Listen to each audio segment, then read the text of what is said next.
திரு லெனின்ட்டு துவங்குறேன்.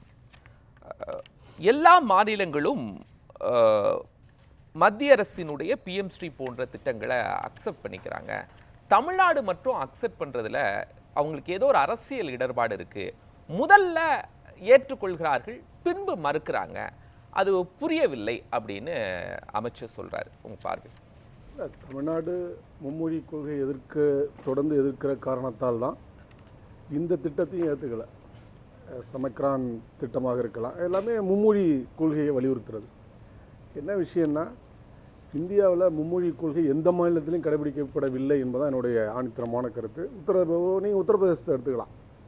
உத்தரப்பிரதேசத்தினுடைய உண்மையான மொழிங்கிறது அவத்தி மொழி. துளசிதாசர் ராமாயணமே அவத்தி மொழியில் தான் இருக்குது. கிட்டத்தட்ட 51க்கும் மேற்பட்ட பிரிவுகள் இருக்குது. இந்தி ஒரு செயற்கையான மொழியாக தான் அங்கே பேசப்படுகிறது. அதே போல் பீகாரில் போனீங்கன்னா போஜ்புரி இருக்குது, மைத்திலி இருக்குது. 56க்கும் மேற்பட்ட வழக்கு மொழிகள் இருக்குது. நீங்கள் என்இபின்னு சொல்கிற நேஷ்னல் எஜுகேஷன் பாலிசி 2020 தெளிவாக சொல்லுது. ஒன்று லோக்கல் லாங்குவேஜ் 5ஆம் வகுப்பு வரை கட்டாயம் கொடுக்கணும்னு சொல்லலை, கொடுக்கலாம். நீங்கள் அதை பார்க்கணும். அது ஒன்று தேசியம். உடனே இதை கேட்டிங்கன்னா தாய்மொழி வழி கல்விக்காக நிற்கிது. தாய்மொழி வழிக்காக நிற்கலை. அதற்கான எந்த விதமான அடிப்படைகளும் அதில் கொடுக்கல. தேவைப்பட்டால் எது தேவையோ அதை எடுத்துக்கலான்னு தான் சொல்லுது. இப்போ என்ன வருது? இப்போ தமிழ்நாடு இன்று நேற்று 1965க்கு பிறகு தொடர்ந்து இரண்டு மொழி கொள்கையை தான் வச்சுருக்கிறோம். அது வெற்றிகரமாக இருக்கா இல்லையாங்கிறதுல தான் ரிசல்ட்டை தான் பார்க்கணும். இப்போ இருக்குது. இன்றைக்கி உலகம் முழுவதும் பரவி இருக்கிற தமிழர்கள் எல்லா மென்பொறியாளர்லேருந்து எல்லா துறைகளிலும் பார்த்தீங்கன்னா மருத்துவர்கள் உட்பட எல்லோரும் வெளிநாடுகளுக்கு சென்று மிகப்பெரிய ஊதியம் வீட்டக்கூடியவர்களாக, நிபுணர்களாக இருக்கக்கூடியவர்கள் தமிழ்நாட்டை சார்ந்தவங்களாக இருக்காங்க. நீங்கள் மும்மொழி சொல்கிறீங்களா? மும்மொழியில் இந்தியாவிலேயாவது யாராவது இருந்திருக்காங்களா? நீங்கள் இஸ்ரோ எடுத்துக்கிட்டாலும் அப்படி தான் வருது. அப்போ செயற்கையாக ஒரு ஆர்டிஃபிஷியல் லாங்குவேஜாகத்தான் தேவநாகரி ஸ்கிரிப்டில் இந்தி உருவாக்கப்பட்டது. அதை திணிக்க வேண்டும். ஏன்னா இது இங்கே இந்தியாவில் மட்டும் இல்லை. நீங்கள் திரும்ப இந்திக்குள்ளே வர்றதுனால சொல்கிறேன். அமைச்சர் சொன்ன விஷயமே தமிழ் கற்றுக்குங்க, கன்னடம் கற்றுக்குங்க, ஆங்கிலம் கற்றுக்குங்க. அவர் இந்தியே உள்ளே கொண்டு வரலையே. நீங்கள் இந்தியனை ஏன் ப்ரிடிக்ட் பண்ணுறீங்க? சரி, நான் அவரை ஒத்துக்கிறேன். உத்தரப்பிரதேசில் எத்தனை தமிழ் ஆசிரியர்கள் இருக்காங்க? எத்தனை பள்ளிக்கூடங்களில் தமிழ் சொல்லிக் கொடுக்கப்படுது? நார்வேயில் ஒரு தமிழ் மாணவர் இருந்தாலும் தமிழுக்கான ஆசிரியர் இருக்கிறாங்க, கற்றுக் கொடுப்பதை கட்டாயமாக்கியிருக்காங்க. ஐரோப்பிய ஒன்றியம் முழுவதும் ஐக்கிய நாடுகள் சபையினுடைய அந்த கோரிக்கையை ஏற்று தாய்மொழி வழி கல்வின்னு தமிழ் பல்கலைக்கழகங்கள் இருக்குது, குஜராத்தி பல்கலைக்கழகங்கள் மன்னிக்கணும் பள்ளிக்கூடங்கள் இருக்குது, வங்காள பள்ளிக்கூடங்கள் இருக்குது. இப்போ இந்தியா அவ்வளோ பெரிய நாடு தானே, மொழிகளின் அருங்காட்சியகமே இந்தியா தானே. Encyclopedia of languages and linguistic எதுன்னு பார்த்தீங்கன்னா இந்தியா 1500க்கும் மேற்பட்ட மொழி. நம்ம சொல்கிறது ஒரு 22 மொழி தான் தேசிய அளவில் அங்கீகரிக்கப்பட்ட மொழி. அந்த மொழிகளுக்கு உரிய முக்கியத்துவம் கொடுக்கப்பட்டிருக்கா? ரூபாய்க்கு மதிப்பில்லாத மாதிரியே ரூபாயில் மொழியை வச்சுருக்கிறீங்க, அவ்வளோதான். வேறு எங்கேயுமே ரூபாய்க்கு மதிப்பில்லாத மாதிரியே மொழிக்கான மதிப்புங்கிறது இல்லை. இப்போ தமிழ்நாட்டை பொறுத்தவரை நாங்கள் ஒரு சிஸ்டத்தை கொண்டு வர்றோம். எஜுகேஷனுங்கிறது, கல்விங்கிறது ஏற்கனவே என்னத்தில் இருந்துச்சு? பொதுப்பட்டியலில் மாநில பட்டியலில் இருந்துச்சு.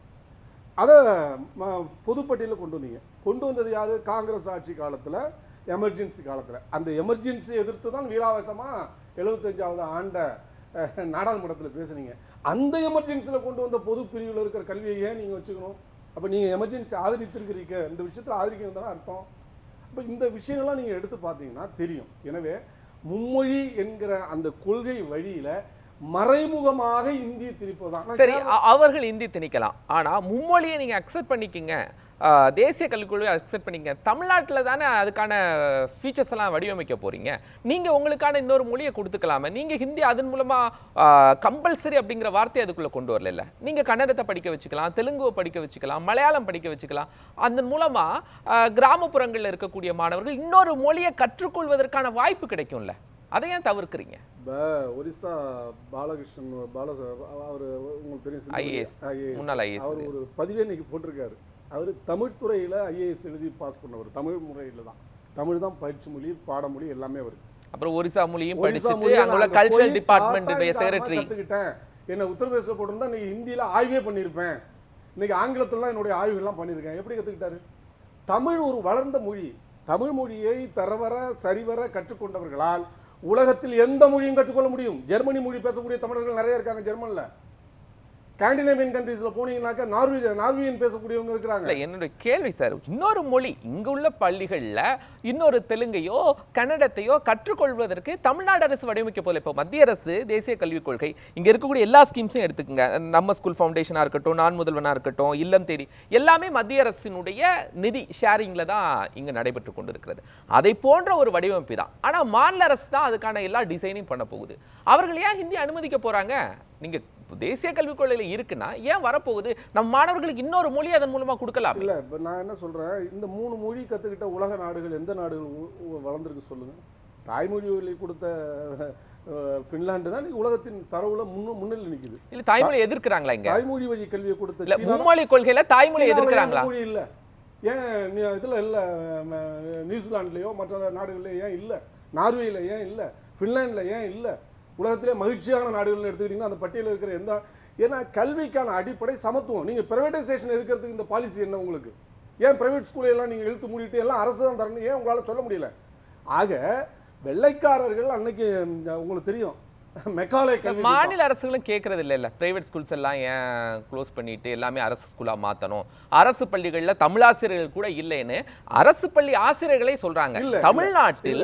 தமிழ்நாட்டுல தமிழாசிரியர்கள் நியமிக்கப்படவில்லை, மற்ற பாடங்களை எடுக்கக்கூடிய ஆசிரியர்கள் தமிழை பயிற்றுவிக்கக்கூடிய ஒரு சூழல் தமிழ்நாட்டில் இருக்கும்போது அது ஒரு அந்த பார்வை எப்படி எடுக்குது? நீங்க இத போனீங்கன்னா இப்ப உத்தரப்பிரதேசத்துக்கு ஒரே ஒண்ணு சொல்லிடுறேன், 150 தவறான தகவல் இது. நீ யாரு என்ன டேட்டாவோட சொல்லுங்க.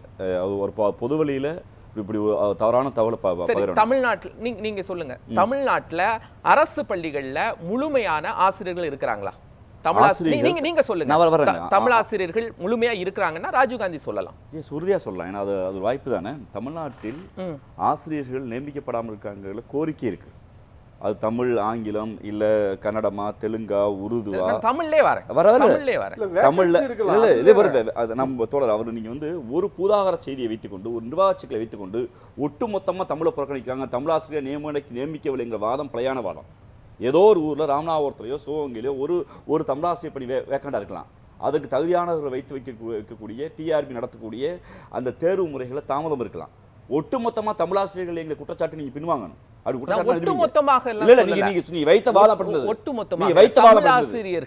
முழுமையாக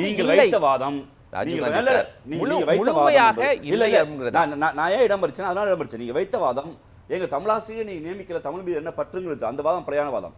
அது தமிழ் இல்லை, இங்கிலீஷோ. சமீபத்தில் நீங்கள் தமிழாசிரியர்களை நியமித்த கணக்கு இருக்கா? இருக்குங்க. 242 தமிழாசிரியர்களை கடந்த ஆண்டு பள்ளிகளில் எவ்வளவு வேகன்சி இருந்துச்சு? 328 இருந்துச்சு, 240 நியமிச்சிருக்காங்க. அவ்வளவு லேக்? அடுத்து அதுக்கு நிர்வாகத்துக்கு சம்பள பிரச்சனை இருக்கு. அதாவது நீதிமன்றத்துல வழக்கு இருக்கு. சென்னை ஒப்பந்த அடிப்படையில் சென்னை உயர்நீதிமன்றத்துல 17 ஆசிரியர்கள் குறித்தான 17 ஆசிரியர்கள் எங்களுக்கு வேலை வாய்ப்பு வேணும்னு கேட்டிருக்காங்க. அந்த வேலைவாய்ப்பு வழக்குல இவங்க ஏன் கன்சிடர் பண்ண நீதிமன்றங்களை கேள்வி வைக்கிற போது புது அப்பாயின்மெண்ட் கொடுக்க சிக்கல் இருக்கு. அது நிர்வாக சிக்கல். ஒட்டுமொத்தமா மொழியை புறக்கணிக்கிற மாதிரி ஒரு வாதத்தை வைக்காதீங்க, தவறான வாதம். கடந்த ஆண்டு 10ஆம் வகுப்பு தேர்வில் ஊபியில் 150 பள்ளிக்கூடங்களில் ஒரு மாணவர் கூட தேரலை.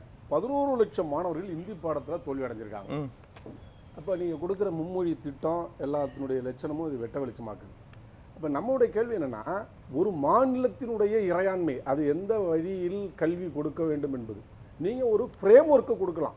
மெக்காலே கொடுத்தது குமாஸ்டா கலை உருவாக்குனுச்சு. இப்போ 2020 NEP ஒன்றிய அரசின் கீழ் வர்றது இப்போ கூலி வேலையாளர்களை உருவாக்குவதற்கு தான் இது பயன்படும் நான் சொல்கிறேன். என்ன காரணம்னா, 3ஆவதுல ஒரு பொது வகுப்பு இதெல்லாம் நீங்கள் மறைக்கிறீங்க. 5ஆவதுல ஒரு பொது தேர்வு, அப்புறம் 8ஆவதுல பொது தேர்வு, 10ஆவதுல பொது தேர்வு, 12ஆவது முடிச்ச பிறகு கல்லூரிகளுக்கு. ஆனா இந்த விஷயங்களை எல்லாம் சொல்லி எதிர்க்கல. மும்மொழி கொள்கையை மட்டும்தானே சொல்லி மாநில இல்ல மும்மொழி கொள்கை மட்டுமல்ல, இந்த சிஸ்டத்துல இருக்கிற இவ்வளவு பிரச்சனை இருக்கு. நீங்க ஏன் இவ்வளவு திணிக்கிறீங்கிறதா நான் என்ன கேட்கிறேன். ஒரு சமத்துவமான சமூக வாழ்வை முறையில் ஒரு நல்ல சமூக நீதியான கல்வி அப்படின்னு வர்றபோது அதை அரங்கேற்றுவதற்கு நீங்க தயாரா இருந்தீங்கன்னாக்கா மாநிலங்கள்கிட்ட கொடுங்க. மாநிலங்கள் செய்ய தயாராக இருக்காங்க. இப்ப நீங்க என்ன சொல்றீங்க, 2030 உங்க இலக்கு என்ன? NEP-யோட இலக்கு 50 விழுக்காடு உயர்கல்வி. தமிழ்நாடு இப்பயே சாதிச்சிடுச்சே. சாதிச்சோம் நீங்க எங்களுக்கு 70ன்னு வைங்கன்றோம். ஒரு ரேஷனாலிட்டி வேணும்ல, ஒரு பகுத்தறிவு தன்மை வேணும்ல. நீங்க வைக்கிற போது ஒரு 80% வைங்க. ஊபிக்கு வைங்க, அங்க என்ன 17 பேர் தான் வர்றாங்க. பீகாருக்கு வைங்க, அங்க 12 பேர் தான் வர்றாங்க. மத்திய பிரதேசம் வைங்க, 15 பேர் தான் வர்றாங்க. ஆனால் தமிழ்நாடு ஏற்கனவே அந்த இலக்கை அடைந்து விட்டது. அப்போ எங்களுடைய இலக்கு 100க்கு 100 உயர்கல்விங்கிற நிலையில் நாங்கள் போகணும். நீங்கள் மும்மொழி கொள்கை மட்டுமல்ல, இப்படி ஒட்டுமொத்தமாக பார்க்குற போது ஒட்டுமொத்த கல்வியையும் பின்வாங்குகிற அல்லது அதை ஆழ குடி தோண்டி புதைக்கிற ஒரு மோசமான செயல் திட்டம் அதில் இருக்கு. நான் கேட்குறேன் தர்மேந்திர பிரதான் அவர்களை, நாங்கள் எல்லா மாநிலங்களும் ஒத்துக்கிட்டாங்க, நீங்களும் ஒத்துக்க வேண்டியதுன்னு கேட்குறீங்களா? நான் கேட்குறேன், இப்போ எங்கள் மாநிலத்திற்கு நீங்கள் தர முடியாதுன்னு சொன்னீங்கன்னா இந்த மாநிலத்தில் வரியை மட்டும் எப்படி வாங்குறீங்க? வரியை நீங்கள் நிறுத்துருங்க, வரியை வாங்காதீங்க. ஒன்னே ஒன்று சொல்கிறேன், இன்னைக்கு உலகத்தில் 17 நாடுகளை தவிர பாக்கி எல்லா நாடுகளும் தமிழ்நாட்டினுடைய மக்கள் தொகைக்கு நிகராக அல்லது அதுக்கு குறைவாகத்தான் இருக்கு. 17 நாடுகள் தான் தமிழ்நாட்டை விட அதிகமான மக்கள் தொகை. அப்போ அந்த அளவு ஒரு 8 கோடி மக்கள் இருக்கிற ஒரு நாடு, ஒரு மாநிலத்தில் நீங்கள் எடுத்தோம் கவிழ்த்தோம் என்று ஒன்றை அரங்கேற்ற வேண்டும் என்று நினைத்தால் ஒரு பண்பாடு, அதுக்குன்னு இருக்கிற மொழி, பின்புலம் இதெல்லாம் அழிக்கணுமா? அது என்ன வகையில் நியாயம்? சரி.